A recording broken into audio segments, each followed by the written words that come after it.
Imagine hearing the words that could change your life forever from someone you never expected. This is my story of love, betrayal, and an impossible choice that altered everything. Before we start, I need to let you know this story touches on sensitive topics, including complicated family dynamics, blurred boundaries, and secrecy. If themes like emotional entanglement and betrayal make you uncomfortable, this may not be the story for you. Now let's get into it. I was 34 when everything changed. At that point, my life felt like it was stuck in neutral. I wasn't a failure, but I wasn't exactly winning either. I had a steady job, paid my bills, and even had a decent apartment. From the outside, I guess I looked fine. But inside, I felt like I was always 2 steps away from falling apart. I'll be honest, I was lonely. And not just the kind of lonely where you feel like staying in on a Friday night. It was the kind that creeps into your bones, even when you're surrounded by people. It's funny how you can be out with friends, laughing, and still feel completely disconnected. Like you're there, but not really. I had my moments of confidence, days where I thought, yeah, I've got this. But they were always short-lived. Most of the time, I was second-guessing myself. Was I good enough? Did people actually like me? Or were they just tolerating me? It's exhausting living in your own head like that. And relationships, forget it. I wanted them, I really did. But every time things got serious, I'd start pulling back. I was scared. Scared of getting hurt. Scared of not measuring up. Scared of someone seeing all the cracks and deciding I wasn't worth the trouble. So I kept people at arm's length. Safer that way. Except for Mila. Mila is my older sister by 5 years, and she's always been larger than life. She's one of those people who walks into a room, and it's like gravity shifts. People notice her. They can't help it. She's beautiful, sharp, and quick with a comeback. But she's also one of the most complicated people I know. Mila got married young, too young if you ask me. She thought she was in love, and maybe she was at first. But love doesn't keep the lights on when the fights start piling up. Her marriage was messy, and watching her go through it was hard. She'd always been the strong one, but that marriage broke something in her. I remember the night she called me after it was finally over. She didn't cry, not right away. Mila doesn't like letting people see her weak. Instead, she talked about how relieved she was, how she was ready for a fresh start. But I knew better. Her voice cracked just enough for me to hear what she wasn't saying. She felt like a failure. She threw herself into work after the divorce, acting like she was fine. But I knew the truth. Nights were the worst for her. She hated being alone, hated the silence. And no matter how strong she tried to look, I could see it in her eyes. She felt lost. Mila and I have always been close. Growing up, we didn't have it easy. Our parents loved us, sure, but love doesn't always mean stable. Money was tight, arguments were loud, and sometimes it felt like the house was too small to hold all the tension. So we made our own world. We had late-night movie marathons and whispered secrets under blanket forts. Mila was the one who helped me with my homework when Mom and Dad were too busy arguing. And I was the one who cheered her on at her basketball games, even when she missed every shot. She protected me and I grounded her. It worked. When we got older, life tried to pull us apart. Mila got married and I got busy trying to build a career. But we never drifted too far. She'd call me when things got bad with her husband, and I'd show up with takeout and bad jokes to make her laugh. And when her marriage finally ended, I was there.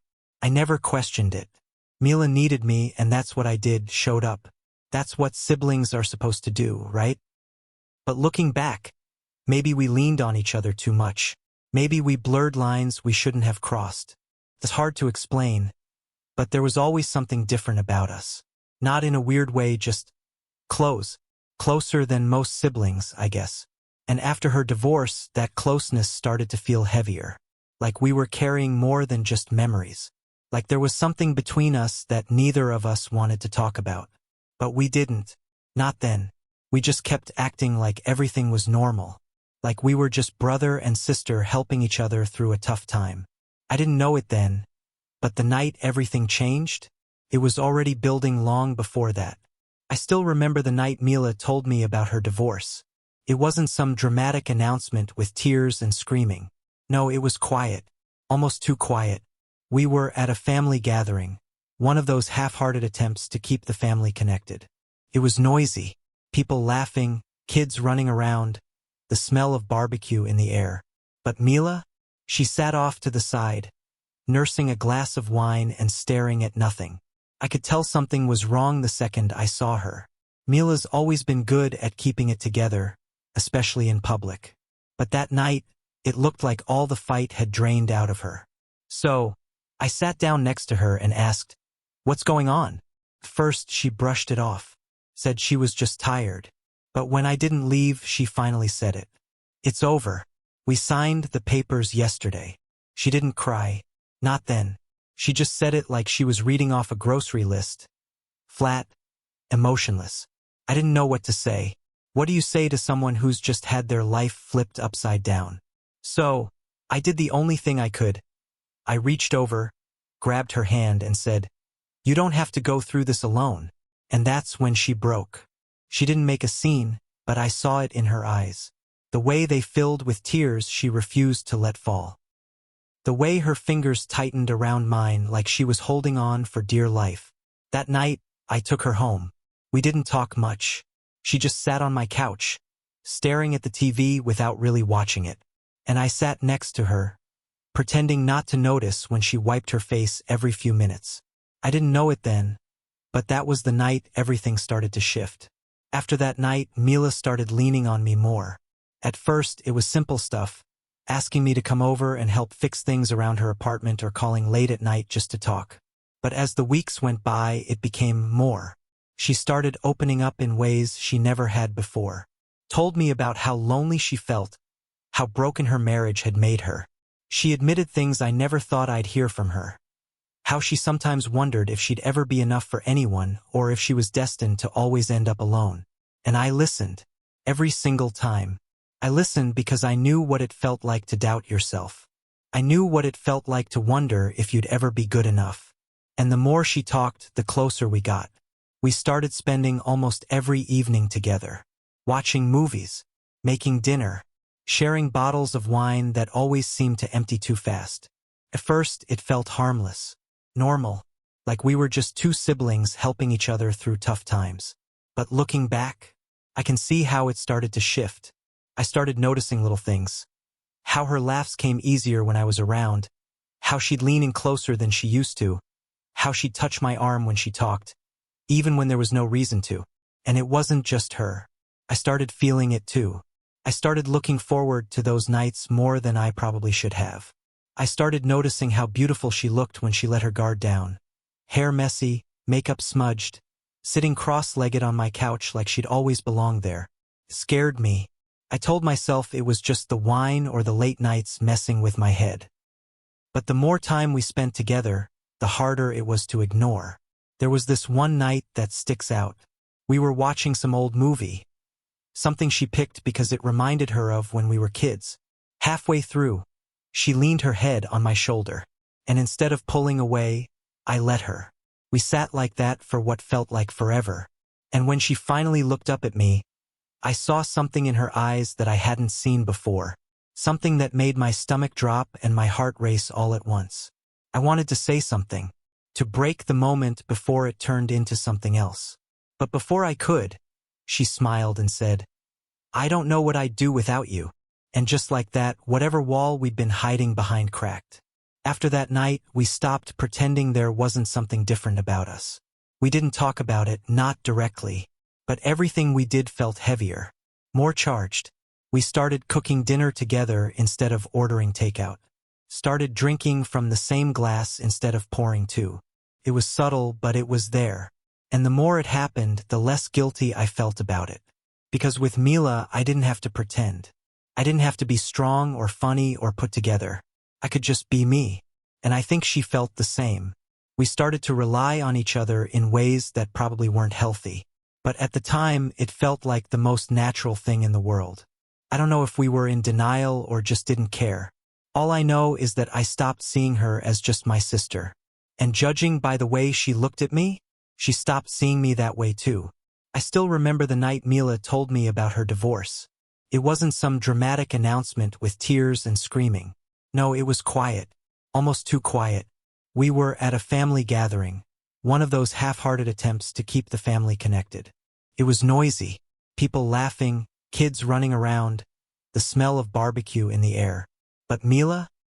She sat off to the side, nursing a glass of wine and staring at nothing.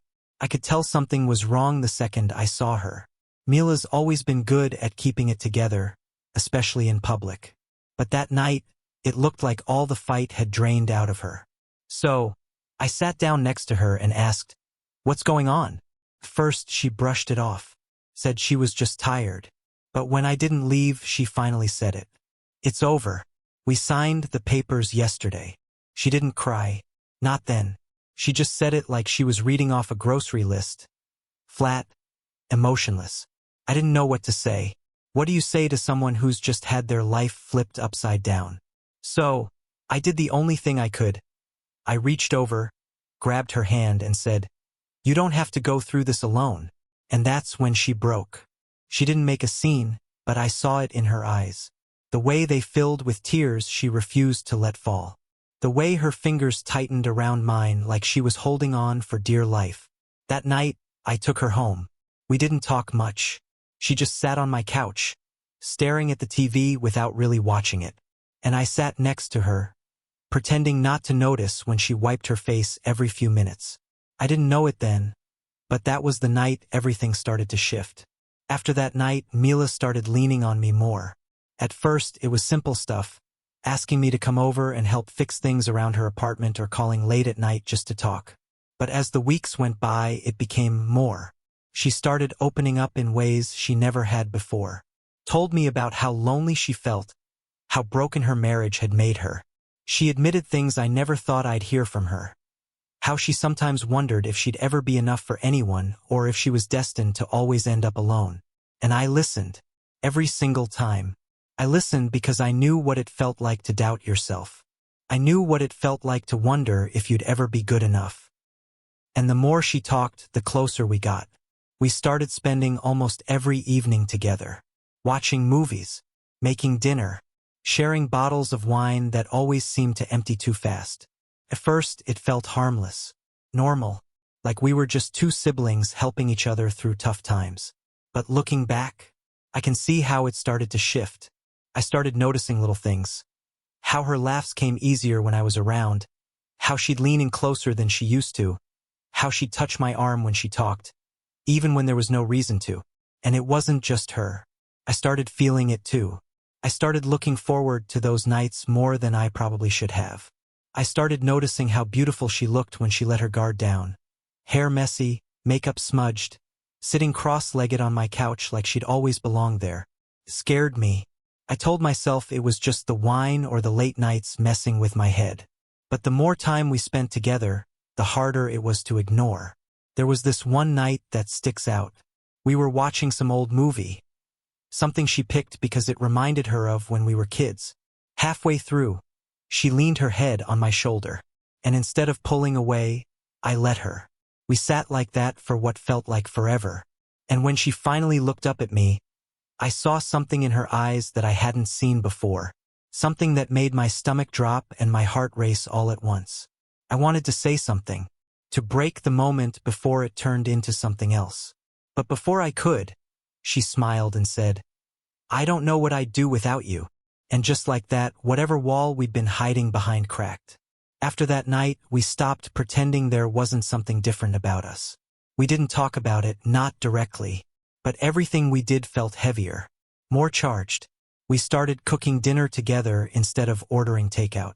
Started drinking from the same glass instead of pouring two. It was subtle, but it was there. And the more it happened, the less guilty I felt about it.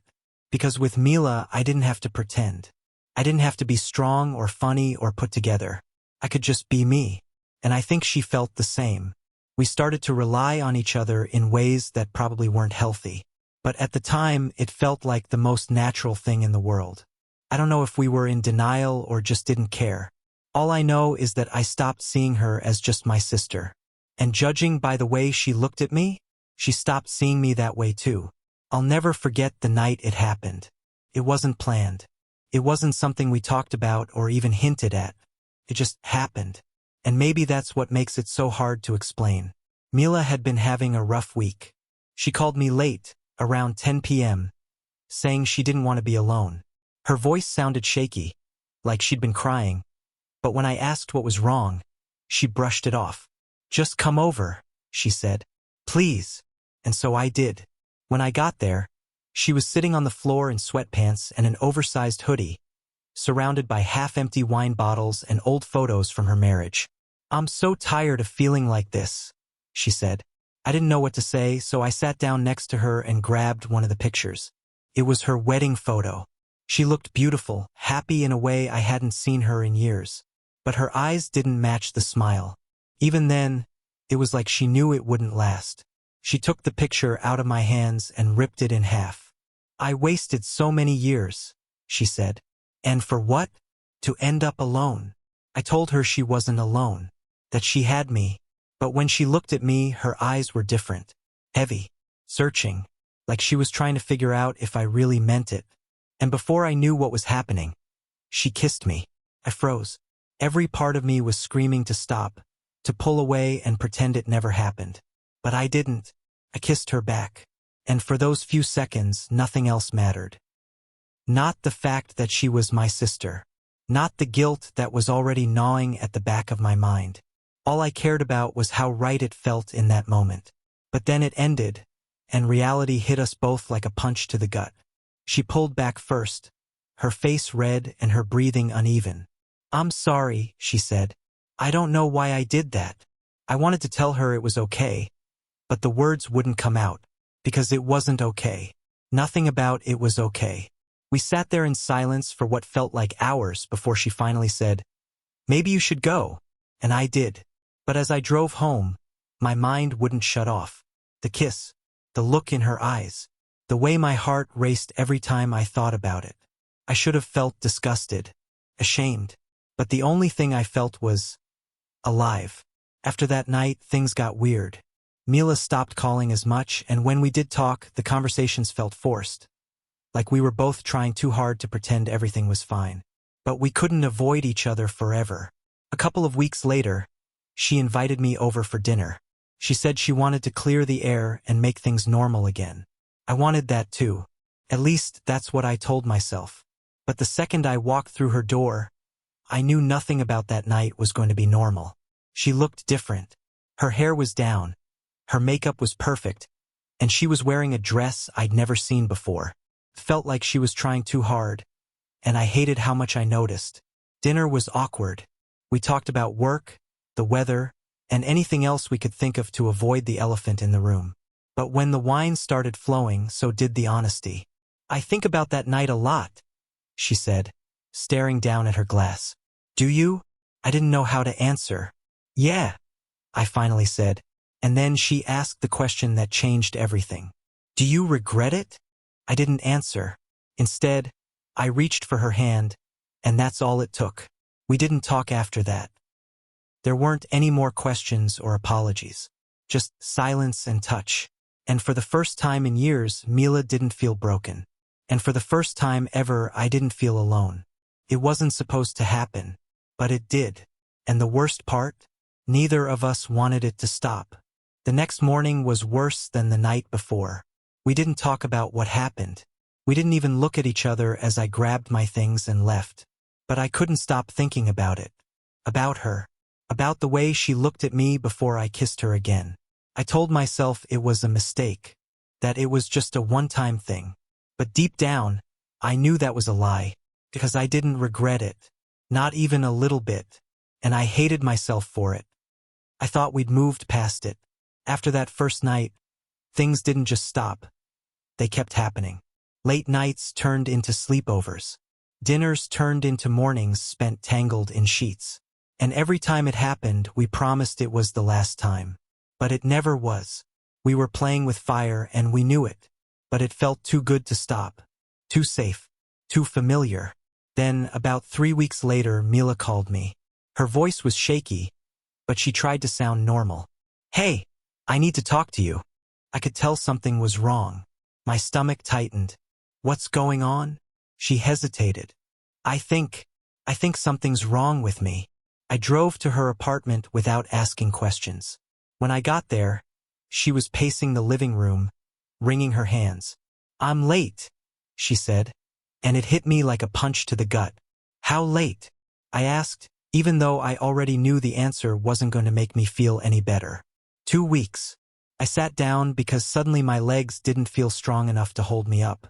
Neither of us spoke for what felt like forever. Finally, she broke the silence. What if I'm pregnant? The words hung in the air like smoke, heavy and impossible to ignore. I tried to reassure her. Maybe it's just stress. Maybe your body's off because of everything you've been through. But we both knew that wasn't it. We waited another week. It was torture. Watching her count down the days, analyzing every little ache or cramp. She was scared. And if I'm being honest, so was I. I finally convinced her to take a blood test. She didn't want to, but we couldn't keep pretending nothing was happening. We went together, and the nurse at the clinic didn't even blink when she asked if I wanted to go back with Mila. I guess we looked like any other nervous couple waiting for answers. When the nurse walked in with the results, her face lit up. Congratulations! Mila went pale. I just sat there, frozen. Congratulations? That wasn't what we wanted to hear. I glanced at Mila, and for the first time in weeks, I saw something other than fear in her eyes. Something that scared me even more. Hope. We didn't talk much on the drive home. Mila stared out the window, and I gripped the steering wheel like it was the only thing keeping me grounded. When we got to her apartment, I finally broke the silence. What are we going to do? She didn't answer right away. Instead, she walked to the couch and sat down, pulling her knees up to her chest like she was trying to make herself smaller. I don't know, she said quietly. And that's when it hit me. I didn't know either. Part of me was terrified. I mean, how do you explain something like this? How do you tell people that the one person you've always been closest to is now carrying your child? But another part of me couldn't ignore it. The idea of being a dad, it didn't scare me as much as I thought it would. In fact, it made me feel something I hadn't felt in years. Purpose. I sat down next to her and said, maybe this doesn't have to be a bad thing. Her eyes snapped up to mine. Are you serious? I nodded.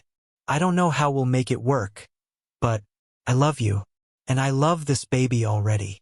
For the first time since this whole thing started, Mila cried.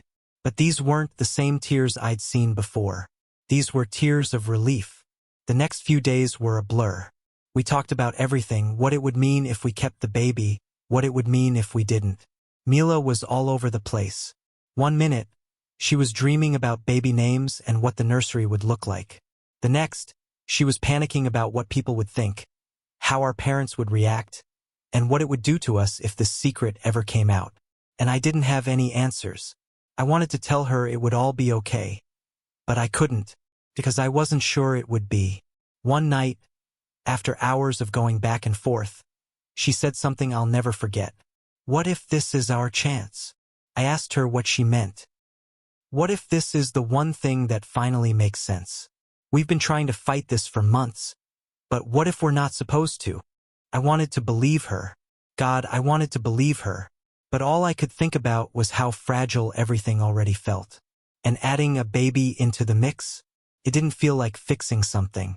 It felt like lighting a match and hoping it wouldn't burn everything down. We promised we'd give ourselves a week to decide. A week to figure out what we really wanted. But deep down, I already knew there wasn't going to be a right answer. No matter what we chose, we'd have to live with it. And that scared me more than anything. For 2 weeks, we lived like we weren't breaking every rule that had ever existed. It didn't happen all at once. After that night at the clinic, Mila stopped panicking. Instead, she let herself dream. She'd run her fingers over her stomach when she thought I wasn't looking, and every so often, she'd smile, this soft, almost shy smile that made my chest tighten. We started acting like we were a couple. No more pretending. No more avoiding what we felt. We cooked dinner together every night, laughing like nothing else in the world mattered. She started leaving her things at my place. Her hairbrush in my bathroom, her sweaters draped over the back of my couch. And the way she looked at me, It was different. I caught her staring one night while we were eating. "What?" I asked, grinning. She shook her head, but the look didn't go away. "You're going to be such a good dad." I didn't know what to say. I just smiled back and reached for her hand. For the first time in years, I felt like I had a place in the world. Like I wasn't just drifting through life, waiting for something to make it all make sense. I started picturing it, holding our baby, taking them to the park, teaching them how to ride a bike. And Mila? I saw her standing next to me, smiling the way she used to when we were kids and everything felt simple. It scared me how easy it was to imagine that life. But deep down, I knew it couldn't last. The first time reality broke through, we were at the store looking at baby clothes.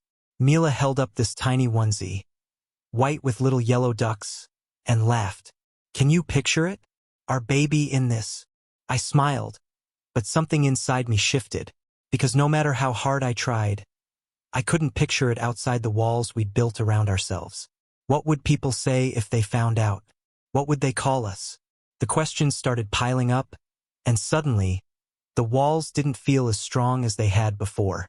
And I wasn't the only one feeling it. Mila started having moments where she'd drift off, lost in thought, chewing her lip the way she always did when she was anxious. One night, she broke down completely. We were lying in bed, and she just started crying big, heaving sobs that shook her whole body. "What if we're making a mistake?" she said. I held her, but I didn't have an answer. The day she decided, it felt like the world stopped turning. She didn't make it dramatic. Mila never did. We were sitting on the couch and she just said it, quiet and certain. "I can't do this." I didn't argue, because as much as I wanted to fight for that dream, I knew it wasn't real. Not outside of the little bubble we'd been living in. We talked about it for hours, went back and forth between hope and fear until there was nothing left to say. In the end, it wasn't just about the baby. It was about us. Keeping the baby meant keeping the secret. And keeping the secret meant living a life that felt more like hiding than living. We couldn't do it. Mila scheduled the appointment and I went with her. We didn't talk much that day. She held my hand in the waiting room, squeezing it so tightly my fingers went numb. And when it was over, we sat in the car for almost an hour, neither of us ready to face what came next. The apartment felt different after that. Mila stayed with me for a few more days, but it wasn't the same. The laughter was gone. The closeness we'd built over those 2 weeks felt fragile, like glass we were too afraid to touch. She cried at night when she thought I was asleep. And me? I couldn't stop thinking about what we'd lost. I didn't regret the decision. Not really. But I did regret how much it had changed us. Because no matter how much we tried to pretend otherwise, something between us had broken. And I wasn't sure if we'd ever be able to fix it. After the appointment, things unraveled faster than I expected. Mila stayed for another week, but we barely spoke. She'd sit by the window for hours, staring outside like she was waiting for something, or maybe someone who was never coming back. I tried to comfort her. I cooked her favorite meals. I put on movies we used to watch as kids. But nothing worked. And then one night she packed her bags. "I need space," she said.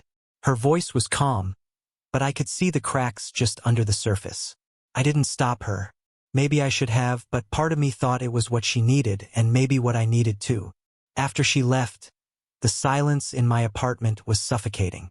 I tried to keep busy, threw myself into work, went out with friends, but nothing filled the hole she left behind.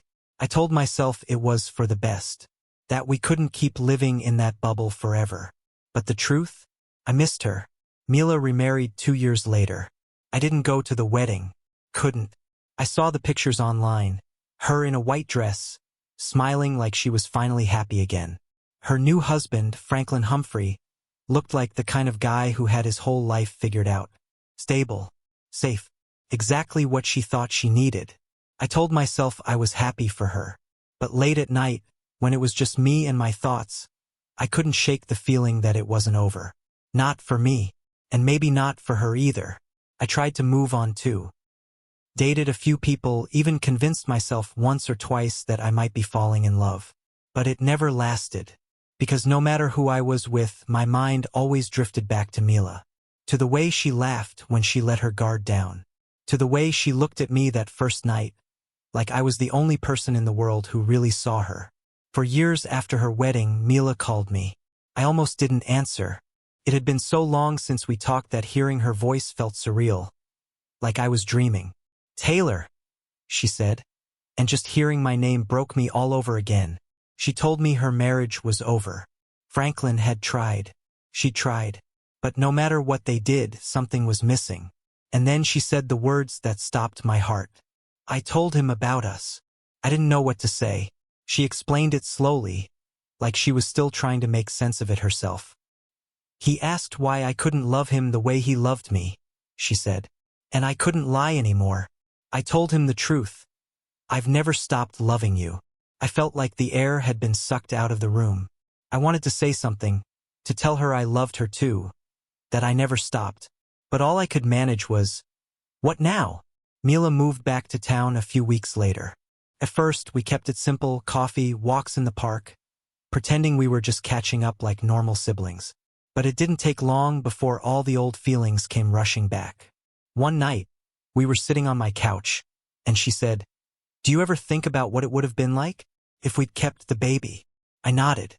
Every day. She leaned her head on my shoulder, just like she used to, and whispered, "I still want that life." I didn't say anything, but I wrapped my arm around her. And for the first time in years, everything felt right again.